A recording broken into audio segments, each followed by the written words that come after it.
नमस्कार, लक्षवेधीमध्ये आपल्या सगळ्यांचं स्वागत। मी प्रसाद काथे।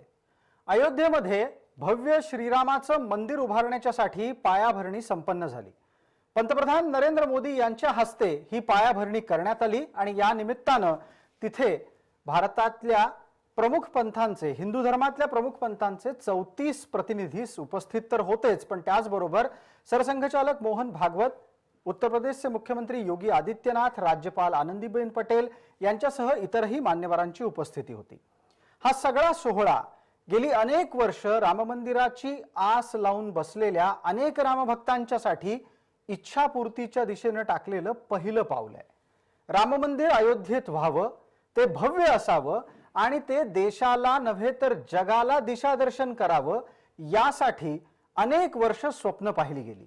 गेली 500 वर्ष हिंदू समाजानं या संपूर्ण विषयासाठी सातत्यानं लढा सुरू ठेवला आणि स्वतंत्र भारतामध्ये हा लढा न्यायिक मार्गाने सुटला। हा लढा सुटल्याच्या नंतर राममंदिराच्या दिशेने टाकलेलं आजचं पहिलं पाऊल हे अनेक प्रश्नांना जन्म देऊन गेलं आहे। राम भारताच्या नव्हे तर भारतीय उपखंडाच्या आणि त्याही पलीकडे जाऊन धार्मिक रचनेमध्ये काय स्थान प्राप्त करून आहेत? रामाच्या अस्तित्वानं सामाजिक राजकीय संदर्भ कसे बदलतात? राममंदिराची स्थापना ही केवळ मंदिराची पायाभरणी आहे की मतांची सुद्धा? भविष्यात राममंदिराच्या नावानं भारतीय राजकारणाचे संदर्भ बदलणार आहेत का? या आणि अशा अनेक प्रश्नांची चर्चा आजच्या लक्षवेधीमध्ये।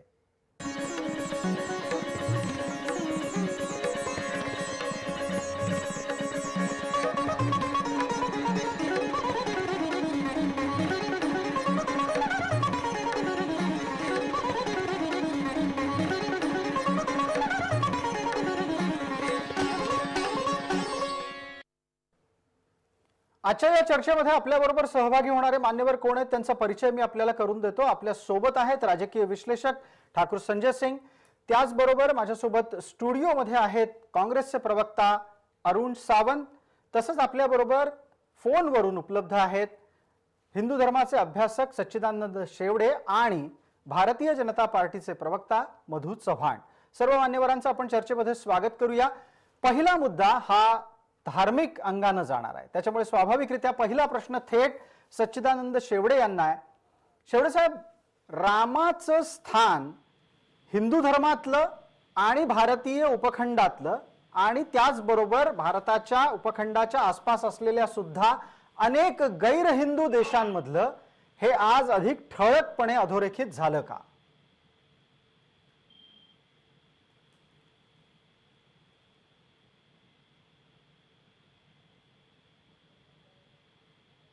सच्चिदानंद शेवडे यांच्यापर्यंत कदाचित आपला आवाज पोहोचत नाहीये। मी हा प्रश्न घेऊन राजकीय विश्लेषक ठाकुर संजय सिंह यांच्याकडे जातो। सिंह साहब, सीधा सीधा सवाल यही होगा कि राम के मायने क्या है एक हिंदू के लिए, एक उत्तर भारतीय के लिए, एक इंसान के लिए और एक भारतीय के लिए? राम मनुष्य मात्र के लिए है, राम आस्था के विषय हैं। राम जहां आपकी आस्था जाके टिक जाती है, अब इसके उदाहरण देने होंगे अगर लोगों को, इस दुनिया को, संसार को, तो अनेकों बड़े तपस्वी संत जिन लोगों ने अपनी स्थिति को प्राप्त किया है, स्थित प्रज्ञ हुए, वैसे महान संत तुलसीदास जी लिखते हैं कि निर्मल मन जन सो मोहि जाना, मोहि कपट, निर्मल मन जन सो मोहि भावा, मोहि कपट छल छिद्र न भावा। मतलब जिसका मन निर्मल होगा, राम उसके समझ में आते हैं। सोई जाने जहि देहि जनाई, जानत तुम ही हो जाई। तुलसीदास जी कहते हैं कि वही जानेगा जिसको ईश्वर स्वयं जनाएंगे, और जो ईश्वर को जान लेगा, जो ईश्वर का साक्षात्कार कर लेगा, वो स्वयं ईश्वर का प्रसाद स्वरूप हो जाएगा, क्योंकि ईश्वर का प्रकाश पुंज उसके ऊपर पड़ जाएगा। जिस प्रभु श्री राम के एक रोम मात्र से पूरी सृष्टि, पूरा संसार प्रकाशमान है, ऐसे प्रभु राम के विषय में ये चर्चा करना कि वो क्या है, देखिए ये आस्था के विषय हैं। आप इसको धार्मिक रंग से देखेंगे तो एक अलग चीज है, आप इनको सामाजिक दृष्टि से देखेंगे तो ये अलग है। मर्यादा पुरुषोत्तम है, मतलब मर्दों में सबसे उत्तम, जिन्होंने एक उत्तम आचरण दुनिया के सामने रखा और पूरी दुनिया ने उनका अनुसरण किया है, हर जगह आपको उनको मानने वाले लोग मिल जाएंगे। इसलिए ये कहना ठीक होगा कि वो आस्था के विषय हैं।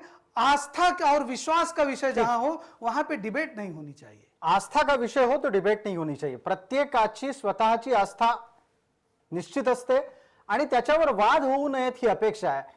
दुर्दैवानं गेल्या 500 वर्षात काय झालं ते भारतानं पाहिलं. मधु चव्हाण भारतीय जनता पार्टीचे प्रवक्ता आपल्या सोबत आहेत. मधुभाऊ, गेले अनेक वर्ष हा लढा राजकीय अंगाने गेला, पण आत्ताच्या घडीला राजकीय उत्तर न देता मी आपल्याला जो प्रश्न विचारतोय त्याला तुम्ही सामाजिक आणि धार्मिक भान बाळगून उत्तर द्यावं की रामाच्या महत्तेला अधोरेखित आजच्या दिवशी करण्यात आलं का? रामाच्या महत्तेला अधोरेखित आजच्या दिवशी करण्याचा प्रश्नच येत नाही. ज्यांनी डोळे बंद केले होते त्यांचे डोळे उघडण्यात आले आज. त्याचं कारण याचा धार्मिक किंवा एक वेगळं उत्तर द्यायचं झालं तर फक्त 1-2 वाक्यामध्ये तुम्हाला सांगतो की भारताच्या पारतंत्र्याचा इतिहास हा 1200 वर्षाचा आहे. दिल्लीची तख्त बदलली, कधी सुलतान आले, कधी मोगल आले, कधी आणखीन हून आले, सगळे आले, पण या देशाला एक संघ सांस्कृतिक दृष्ट्या बांधून ठेवणारी 2 व्यक्तिमत्व होती. त्याला मग कोणी तुम्ही तथाकथित पुरोगामी आणि ऐतिहासिक म्हणा, पौराणिक म्हणा किंवा ईश्वराचे अवतार म्हणा, राम आणि कृष्ण या दोघांनी त्यांना बांधून ठेवलं. तर आज हेतू हिमाचल पसरलेल्या सगळ्या प्रांतात दिल्लीची तख्त बदलली, धर्मांतर झाली, काही प्रमाणात झाली. सगळा देश मुस्लिम झाला नाही, सगळा देश ख्रिश्चन झाला नाही, सगळा देश यहुदी झाला नाही. त्याचं कारण धर्माचरण या 2 महापुरुषांच्या दैवतांच्या एकूण सगळ्या जीवनाचा आदर्श डोळ्यासमोर ठेवून सगळा हा हिंदू समाज किंवा भारतीय समाज म्हणा, हा हिंदुस्थानी समाज एक संघ राहिला. आणि जर राजकीय वळण त्याला दिलं ते काँग्रेसनी दिलं. काही कारण नसताना त्याला अनेक गोष्टीमध्ये म्हणजे मीर बाकीने 1528 मध्ये मंदिर तोडलं. त्या तिथे आता मी तुम्हाला एक गोष्ट सांगतो, धार्मिक दृष्ट्या मी जेव्हा अयोध्येला होतो 1992 साली, तेव्हा तिथले मुस्लिम म्हणाले, आप बाहर के लोग आकर इधर हमारे में दरार क्यों पैदा कर रहे? वो तो मस्जिद है, जबरदस्ती से कब्जा किया हुआ है, वह हम सालों से उधर नमाज पढ़ने के लिए जाते नहीं और जबरदस्ती से कब्जा किया हुआ है मस्जिद के ऊपर. आणि म्हणून हा राम हा एक, आपण त्याला देव मानणं आहे थोडं बाजूला ठेवा, एक सांस्कृतिक ठेवा आहे आणि सगळ्या देशाला एक संघ बांधून ठेवणारी एक महान शक्ती आहे. मग दैवी शक्ती मधु चव्हाण, आपण हा जो मुद्दा उपस्थित केला की राम आणि कृष्ण हे भारताला आसेतू हिमाचल बांधून ठेवणारी शक्ती आहे, तशी प्रेरणास्थळ आहेत. सच्चिदानंद शेवडे यांच्याकडे निदान आता तरी आपण पोहोचू शकतो अशी आपण किमान अपेक्षा बाळगू. शेवडे साहेब, आवाज येत असेल? माझा एक थेट प्रश्न आहे की राम आणि कृष्ण यांच्या आस्थांमुळे भारत एकसंघ राहिलाय का? आणि आजच्या रामाच्या मंदिराच्या निर्मितीकडे टाकलेल्या एका पावलानं भारताचं अखंडत्व कायम राहणार आहे का? सर्वप्रथम आज रामदिवाळी असल्याबद्दल सगळ्यांचं अभिनंदनही करतो, शुभेच्छाही देतो. धन्यवाद. आणि तुम्ही विचारलात हा प्रश्न अगदी योग्य आहे.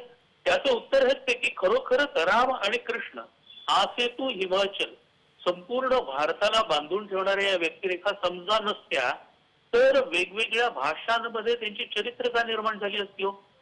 त्यांचं भजन, कीर्तन, पूजन वगैरे हे सगळं लोकांनी का केलं असतं? याचं कारण या सगळ्यातून काहीतरी प्रेरणा मिळणं हे संभाव्य वाटलं लोकांना, किंबहुना त्यांनी तशा प्रकाराने प्रेरणा घेतलेली आपल्याला दिसते. आणि या एका कारणामुळे हे दोन्ही दैवत, मी शब्दांचे खेळ करत बसत नाही, राम आणि कृष्ण हे आमचे देव आहेत. कारण आमच्या परंपरेमध्ये पूर्ण पुरुष म्हणून या दोघांना सांगितलेलं आहे आणि पूर्ण पुरुष म्हणजे देव. आणि देव असल्यामुळे आज राम मंदिराचं जे उभारणी होती ती देव असल्यामुळेच होती. जे रामांच्या मध्ये असलेली जे गुण वगैरे सांगितलेले असतात ते जरी आपण पाहिले ना तरी सुद्धा आपल्याला कळेल या सगळ्यातून काहीतरी स्फूर्ती मिळावी. तव स्मरण संतत हे आम्ही आमच्या मनामध्ये धरायला पाहिजे. याच्यातून आम्हाला एखाद्या तरी गुणाची प्राप्ती व्हावी, चांगल्या मार्गाने माणसाने जावं, हे सगळं. पण खटासी असावे खट हे सुद्धा आपल्याला कृष्ण चरित्रामधून शिकायला मिळतं. आणि त्यामुळे या दोघांनी हा देश नक्की बांधून ठेवलाय, यात शंकाच नाही. अगदी दोघांनी हा देश नक्की बांधून ठेवलाय. अरुण सावंतांना प्रश्न विचारण्याची वेळ आहे. सावंत साहेब, आस्था दृढ झाल्या आहेत आणि सार्वजनिकरित्या मान्य करायची वेळ आता काँग्रेसवर आली आहे.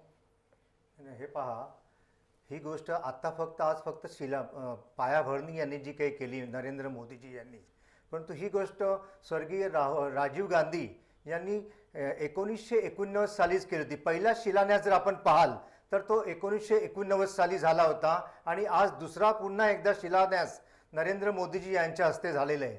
आपण ज्याप्रमाणे विचारलं की आज आपण इथपासून मानायला हरकत नाही का की खरोखर प्रभू रामचंद्रांच्या आदर्शाची सुरुवात आजपासून झाली वगैरे, तर मी काही तसं काही मानत नाही. नाही मी असं नाही म्हणणार. मी तुम्हाला असं म्हणालो की काँग्रेस आस्थावान झाली का आजपासून? काँग्रेस आस्थावान पूर्वीपासूनच आहे, आजपासून होण्याचा काही प्रश्न येत नाही. ज्याप्रमाणे आता भारतीय जनता पार्टी या गोष्टीचं श्रेय घेऊ पाहते, नरेंद्र मोदीजी या गोष्टीचं श्रेय घेऊ पाहत आहेत, त्याप्रमाणे काँग्रेसने कधीच केलं नाही.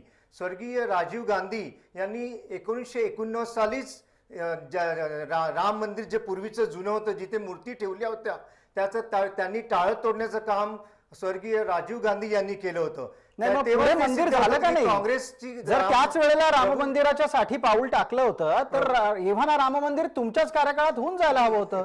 हे आमचा जर निकाल, आमचा जर तो निकाल असता तर आम्ही केव्हाच लावून मोकळे झालो असतो. हा निकाल पूर्णपणे सुप्रीम कोर्टाच्या अधीन होता आणि जो निकाल सुप्रीम कोर्ट देईल तो आम्हाला मान्य आहे असं काँग्रेस पूर्वीपार सांगत आलेली आहे. अच्छा, तिने म्हणजे- कधीच ही गोष्ट नाकारली नाही की जर सुप्रीम कोर्टाचा निकाल राम मंदिर बांधावं असं झालं तर आम्ही ते मानणार नाही असं काँग्रेस कधीच अच्छा मानली नाही. ठाकुर साहब क्या ये बातें सचमुच इतनी आसान थी कांग्रेस के जमाने में और कांग्रेस की सोच में? नहीं, देखिए ऐसा है कि जो सच्चाई है वो ये है कि कांग्रेस लगातार, अब ये क्या कोई भूल सकता है क्या कि कपिल सिब्बल जी जाके सुप्रीम कोर्ट को ये बोलते हैं कि ये अभी नहीं लेना चाहिए मंदिर, अभी नहीं बनना चाहिए, 2019 में नहीं बनना चाहिए, 20 में बनना चाहिए. देखिए राम सेतु को किसने नकारा?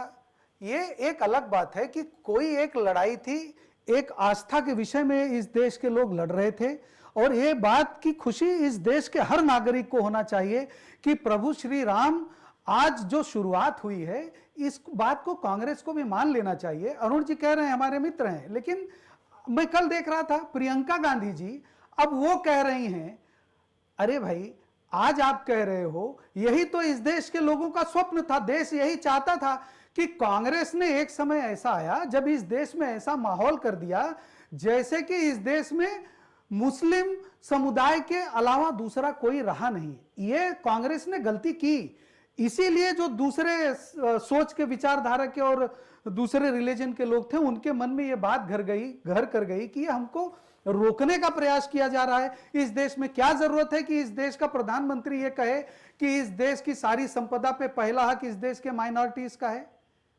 आप एक तरफ आसुरक्षित कर रहे हो, क्या एक इन समुदाय तमाम को. गलतियों को सुधारने की कोशिश हो रही है? ये देखिए ऐसा नहीं है.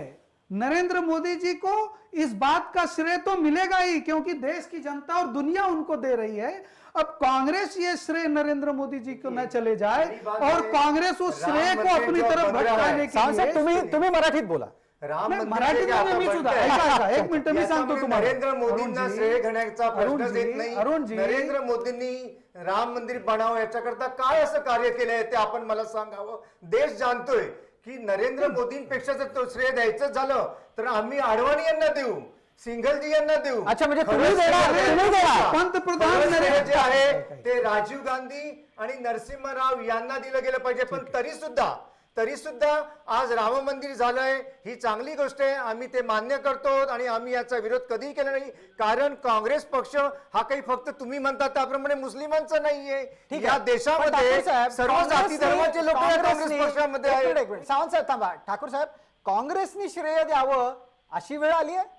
काँग्रेसची विडंबना अशी आहे की काँग्रेसला फक्त नरेंद्र मोदीचा विरोध करण्याकरिता हे लोक आपल्या राजकारणाचा सत्यानाश करून घेत आहेत. नाही, नाही, अरे आम्ही नरेंद्र मोदी सांगू नका. सध्या आज हा देशाचे प्रश्न आहे, पंतप्रधान राम आहेत. मंदिरचा ऐका एक मिनिट शिलान्यास अरुणजी, ऐका मला एक सांगा त्याच्याबद्दल आपल्याला तुम्ही बोलायचं की आहे. आजचे त्याच्याबद्दल पंतप्रधान कोण, काँग्रेसचं हे स्पष्ट मत आहे आजचे की पंतप्रधान कोण, ज्याप्रमाणे- तुम्ही त्याचा आता ऐका, मध्ये तुम्ही बोलू नकार नका. करणार का की पंतप्रधान आज नरेंद्र फक्त मोदी जे नाही काय आहे? राजकीय श्रेय घेण्याचं जे काही डाव चालू आहे तो करू नका. अरे एवढंच आम्ही पंतप्रधान तुम्हाला म्हणून तिथे सांगितलं. शिलापूजनला गेले रामचंद्र म्हणून यांचं तुम्हाला असं झालंय. वाटतंय की ही त्याचा अतिशय श्रेय चांगली गोष्ट आहे. नरेंद्र मोदींना जातोय. ही कोर्टाने एक कायद्याने दिलेली आहे त्याच्यामध्ये भारतीय जनता पार्टीचं असं कोणतं श्रेय आहे यामध्ये? पण असं मग आहे. सावंत मग साहेब- कसं होतं मग काँग्रेसने सुप्रीम कोर्टात जाऊन कपिल सिब्बलनी का सांगितलं की आता हे निर्णय झाला नाही पाहिजे? सिब्बल यांनी कधी केस सांगितलं लावा. काय सांगितलं? हे, आता तुम्ही मी- मध्ये मी- खोटं मी- बोलताय मी- ते मी- सांगितलं. मी जे काय एक बोलतोय- वकील म्हणून मी- ते बोलत मी- होते मी जे- तेव्हा काँग्रेस पक्षाचा काही प्रश्न नव्हता. ऍज अ काँग्रेस म्हणून कोणत्याही पक्षांच्या आमच्या नेत्याने राम मंदिराला विरोध केला नाही. कायदा जे काही सांगेल ते आम्ही मान्य करू हे नेहमीच काँग्रेस सांगत आलेली आहे आणि सावंत आज साहेब, सुद्धा मी तेच सांगतो. सावंत साहेब मग सुप्रीम कोर्टाने दिलेला जो वर्डिक्ट आहे त्याचा नंतर जेव्हा आजचा शुभ कार्य चालू आहे, काँग्रेस का नाही सांगत आहे की नरेंद्र मोदीजी ठीक आहे नाही, तुम्ही गेला, नाही सांगणार. आम्ही पण तुमचं कारण स्वागत नरेंद्र करतो. मोदीचं याच्यामध्ये श्रेय घेण्याचा प्रश्नच येत नाही. याच्यामध्ये नरेंद्र मोदी यांनी असं काय मोठं काम केलं की सांगा, त्यांच्यामुळे राम तुम्ही मंदिर पडत नकारू आहे? शकता का की पंतप्रधान देशाचे नरेंद्र मोदी आहेत आणि पंतप्रधानांनी जाऊन तिथे अहो, शिलान्यास केलाय तुमच्या म्हणून? भारतीय जनता पार्टीचे प्रसाद, सुब्रमण्यम प्रसाद. स्वामी एक मोठे अरे त्या नेते आहेत, दोघांना बांधून खासदार आहेत, ते द्यायचा. स्वतः सांगतायत की याच्यामध्ये प्रसाद ठाकरे. नरेंद्र मोदीचा कोणताही रोल नाहीये.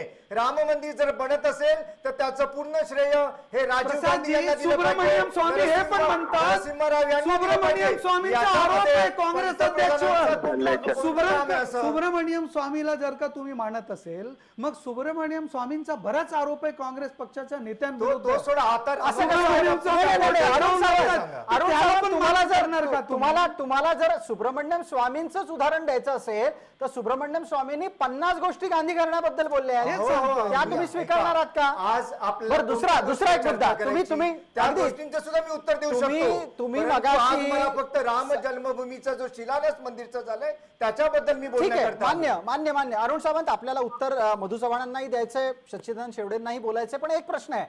तुम्ही असं वारंवार म्हणताय की नरेंद्र मोदींचा राम जन्मभूमी आंदोलनात कोणताही सहभाग नाही, आजच्या शिलान्यासाचं श्रेय मोदींना जाता कामा नये. हे एका बाजूला तर्कासाठी ठेवा आणि मग प्रश्न असा आहे, मग कशाला तुम्ही हे सांगता की राजीव गांधींनी टाळं उघडलं, राजीव गांधींनी अमुक केलं, त्यावेळेला का म्हणून राजीव गांधींच्या नावावर तुम्हाला श्रेय द्यायचं असतं? नाही, नाही, आम्ही आज श्रेय लाटण्याचा प्रयत्न मुळीच करत नाही आहोत. अरे प्रसाद, जे जरा काही मला सर्व बोलू द्या चॅनेलवरती का? चालू आहे प्रसाद ठाकरे. आज की याचं संपूर्ण श्रेय जे आहे ते नरेंद्र मोदींमुळे हे सगळं घडतंय. बरं. हा जो काही खोटा बनाव दाखवला जातोय पुढच्या निवडणुका ठीक आहे, बघून, याच्या- त्याचा मला त्या गोष्टीला माझा विरोध आहे. ठीक आहे, याच्यावर मधु चव्हाणांना काही बोलायचंय. मधु भाऊ, आपण आधी, त्यानंतर सच्चिदानंद शेवडे. असं आहे की माझी विनंती आहे प्रसाद की त्या दोघांना तू मिमी करण्याच्या ऐवजी जरा सावंत लक्षपूर्वक ऐका.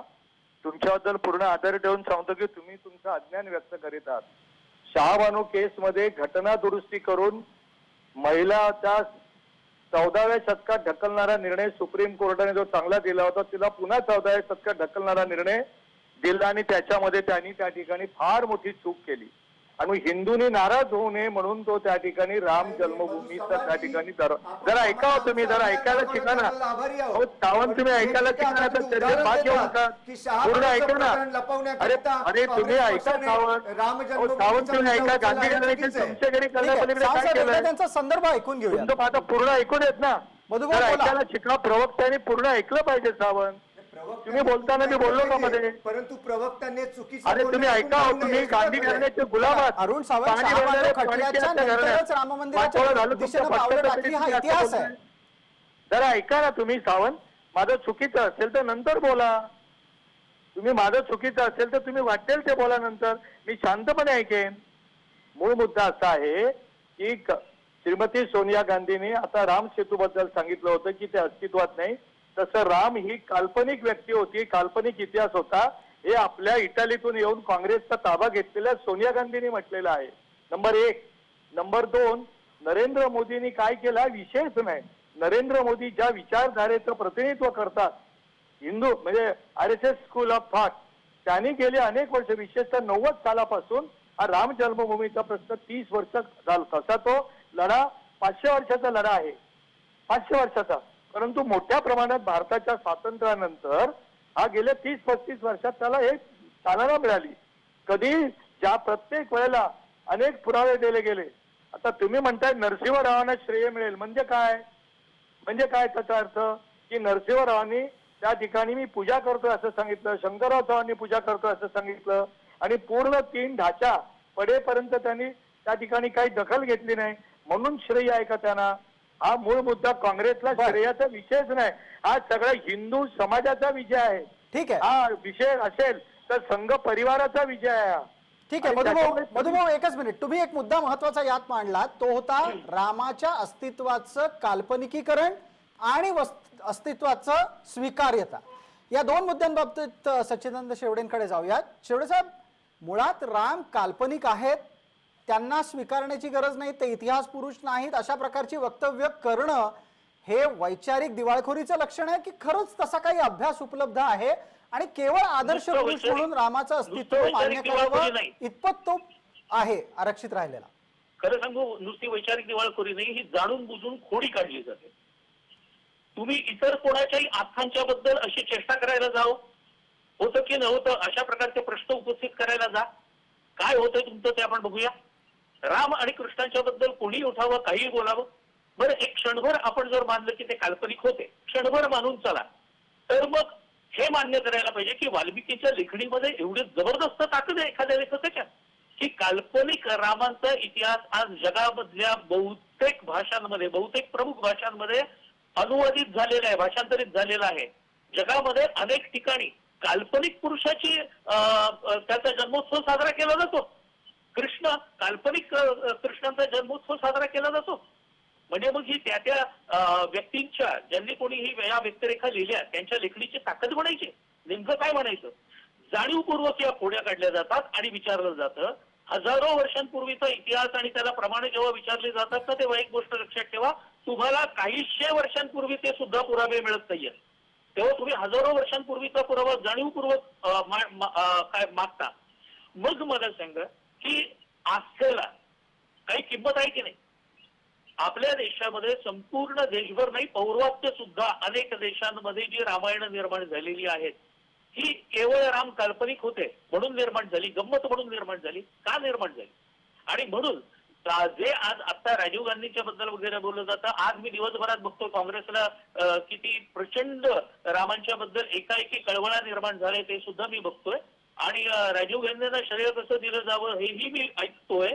पण ते श्रेय मगाशी मधुभाऊंनी सांगितलं त्याप्रमाणे शहाबानो केसच्या निमित्ताने कसं होतं, इतिहास सगळेजण विसरत नसतात हे लक्षात ठेवा.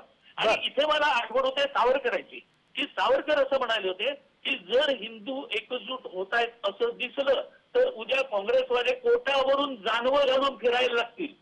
शेवडे साहेब, या मुद्द्यावर मला पुढचा प्रश्न ठाकूर संजय सिंग यांना विचारायचा आहे.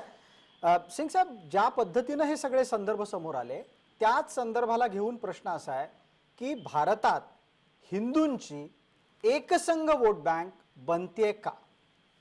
देखिए ऐसा है, हिंदू, ये मुस्लिम वोट बैंक, ये शुरुआत भी इस देश के उन्हीं राजनीतिक पार्टियों ने किया है जिन लोगों ने सालों साल इस देश में सत्ता चलाया है। जब आप किसी भी काम को वोट बैंक के नज़रिए से रख के देखेंगे और काम करेंगे तो उसका रिफ्लेक्शन समाज पे आता ही है। और यही गलती लगातार इस देश में जिन लोगों ने शासन किया वो लोग लगातार इस गलती को दोहराते रहे।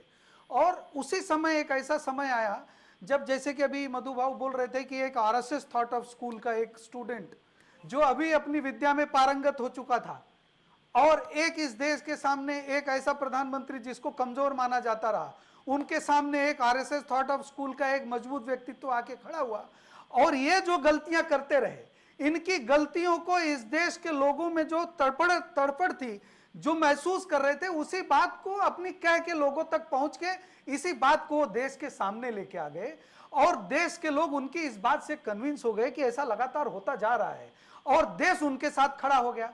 अब जब देश उनके साथ खड़ा हो गया तो देश के लोग उनके साथ दिख रहे हैं। अब उनका जो मैंडेट है, उनका मैंडेट अगर खाली हिंदुत्व के बेस का होता तो इतना बड़ा मैंडेट नहीं हो सकता, क्योंकि जिस साल बाबरी मस्जिद गिरी थी उस साल के बाद भी जो चुनाव हुआ था, उस चुनाव में भी भारतीय जनता पार्टी को उतना बड़ा मैंडेट नहीं मिल पाया था जितना बड़ा मैंडेट नरेंद्र मोदी जी के नेतृत्व में इस देश में भारतीय जनता पार्टी को मिल गया। और एक बार नहीं, दो बार मिल गया। और एक बार नहीं, दो बार मिल गया। इसलिए यह कहना ठीक नहीं है।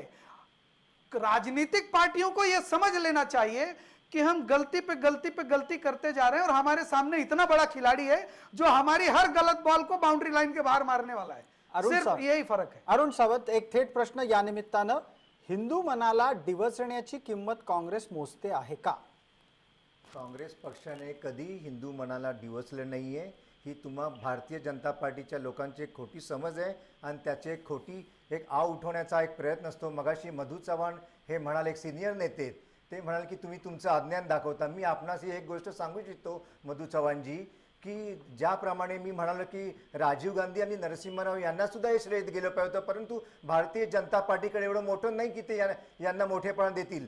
का द्यायचं तर मी तुम्हाला सांगतो, ज्यावेळेस बाबरी मस्जिद 1992ला पडली त्यावेळेस त्याच्यानंतर त्यावेळेसचे तत्कालीन पंतप्रधान नरसिंहराव यांनी आजूबाजूची संपूर्ण जमीन सरकारच्या ताब्यात घेतली आणि आज म्हणूनच 78 एकरच्या या जमिनीवरती सुप्रीम कोर्टाच्या आदेशाने आज राम मंदिर बनत आहे. ते भारतीय अरुणजी, जनता हा काय पार्टीचे तर्क श्रेय आहे? नाही, ते अरुणजी, हा काँग्रेस काय- पक्षाचं हा- श्रेय हा आहे. काय तर्क आहे? म्हणजे नरसिंहरावांनी जमीन ताब्यात घेतली म्हणून आज ती जमीन राम मंदिराच्या साठी मिळाली, हा काय अजबच तर्क आहे? अजब तर्क नाही, हा तर्क याच्यासाठी मी सांगतोय की ज्या तिथे तुम्ही म्हणतात की प्रभू रामचंद्रांचा जन्म इथे झाला होता, आज त्याच जमिनीवरती राम मंदिरचा शिलान्यास झालेला आहे. नाहीतर ते सावंत साहेब- कुठेतरी दुसऱ्या गावाला तुम्हाला करायला असतं. नाही नाही, एक अयोध्येला मिनिट, एक तुम्हाला ती जागा मिनिट. मिळाली असती. अरुण सावंत साहेब, तुम्हाला कळतंय तुम्ही परत त्याच चुका करताय ज्या काही दिवसांपूर्वी ओवेसीने केल्या होत्या.